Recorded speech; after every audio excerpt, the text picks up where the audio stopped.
culture is a choice. You look at these two companies, Google and Microsoft. I've been to both of their major campuses. Which company do you hear about in the media as being a great place to work? Who said Microsoft? No one. How come? Boring. It's like a morgue. Google chose culture. Culture trumps strategy. Culture eats strategy for breakfast. You don't need a bunch of MBAs to grow a great company. You need a bunch of great people who are aligned. Google, Microsoft are almost the same. Technology companies hiring computer engineers, billions of dollars in cash. Google chose culture. So here's how culture starts. It starts with a concept that I cover in chapter 1 of my book called the painted picture. It's not covered by any of the real MBA programs now. It's covered by a lot of the media. It's used all over the world by CEOs now when I started talking about this concept about 8 years ago. The idea is something that I learned from an Olympic coach. I sat down at a lunch one day and this high-performance sports psychologist talked about athletes visualizing themselves performing the event. In fact, leaning out into the future and feeling themselves performing the actual event. We had no idea how to bring it into the business world. So he gave us another analogy. He talked about Brooke Shields. When she was getting married to Andre Agassi, she didn't like her legs. So she put a picture of what she wanted her legs to look like on the wedding day. The perfect legs. Well, we all know that the wedding to Andre Agassi didn't work out. Andre get married to Steffi Graf. Crazy thing was, those were Steffi Graf's legs. The picture that Brooke had put up on the refrigerator, so the process of visualization worked. Unfortunately, it worked for Andre, not for Steffi.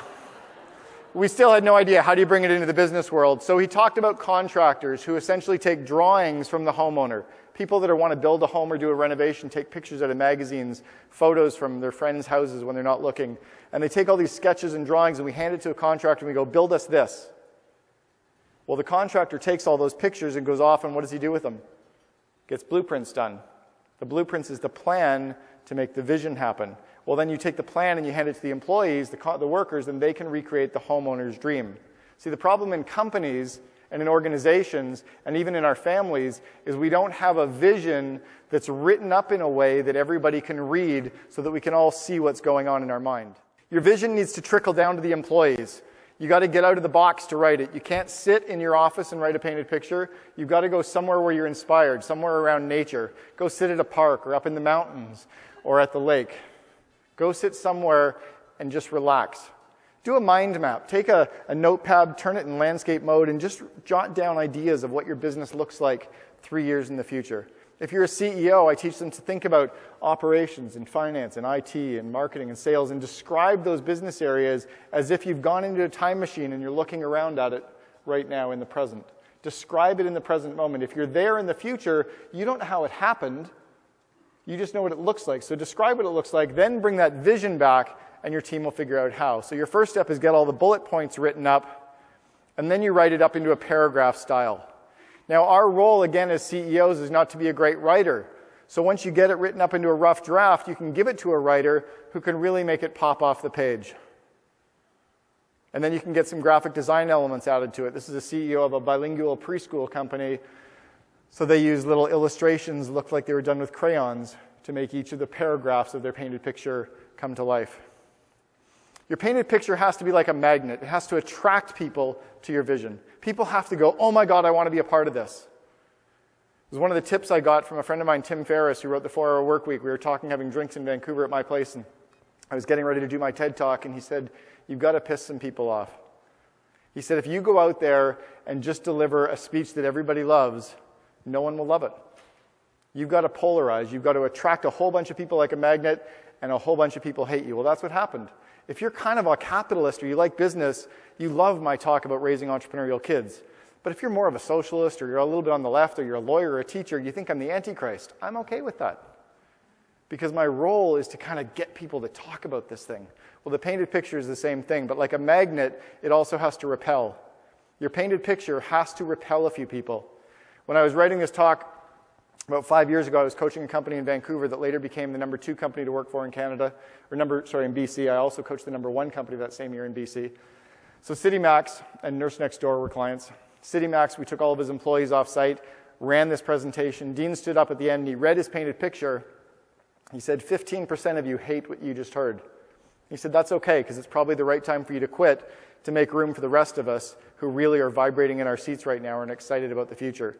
And he said, tomorrow when you go to work, and he clicked to the next slide, he said, go to this new office address, because today when we've been off-site at this location, a moving company came. We packed up the company today and we've moved to our new offices. And if you're excited about that, welcome to the future. 6 weeks later, 15% of the company had quit. 3 years later, Dean ranked as the #2 company in BC to work for. Vision is not about getting your 10 employees together, putting your favorite words on a whiteboard, eliminating all of them by voting on them, and mashing up the 6 words into a sentence and saying, go team. That stuff never worked. The vision is getting it out of your mind, the movie written down so that people can see it, so that it aligns people. If you're rolling out a painted picture to your team, it's going to feel a little bit goofy. This is what it feels like. Let's say that you're the person dancing. You're the CEO communicating your vision. You're going to do something until everybody joins in, but the reality is no one's joining in. So you feel pretty stupid. But you keep dancing. You keep dancing, keep dancing. A sales guy usually joins in first. Keep communicating your vision, keep communicating your vision. The sales guy dances along with you. Now look at the people sitting close to you, your lawyers, your accountants, your family. They all think you're nuts. And they're not going to join in because this is stupid. I don't buy into it because all I can see is today. Our role as the CEO is to be that chief energizing officer and communicate our vision. Sales guy will keep dancing. CEO keeps communicating it. Like Jim Collins said in Good to Great, until people are making fun of you, your ideas have not started to stick. You keep dancing. Marketing guy joins in, sales guy leaves. CEO keeps dancing. The VPs sitting close to you are just not going to join in because this is stupid. At this point, you start looking for the people that are the naysayers, the negative energy, the people that you have to get out of your organization. Operations people join in, couple IT people join in. This is when you start to feel the shift. Culture is by design. This guy kept dancing for about 4.5 minutes until 45,000 people were dancing. But a few of these people who were sitting closest to him never got up. You have to find time to get those people out of the organization. The cultural cancers, like the toxins in our bodies, have to get pushed out. If you wouldn't invite George to come to work or come to your home for dinner, why would you invite him to come to work every day? So when you have this vision and you're rolling it out, you got to get people to make it happen. Otherwise, vision without execution is hallucination.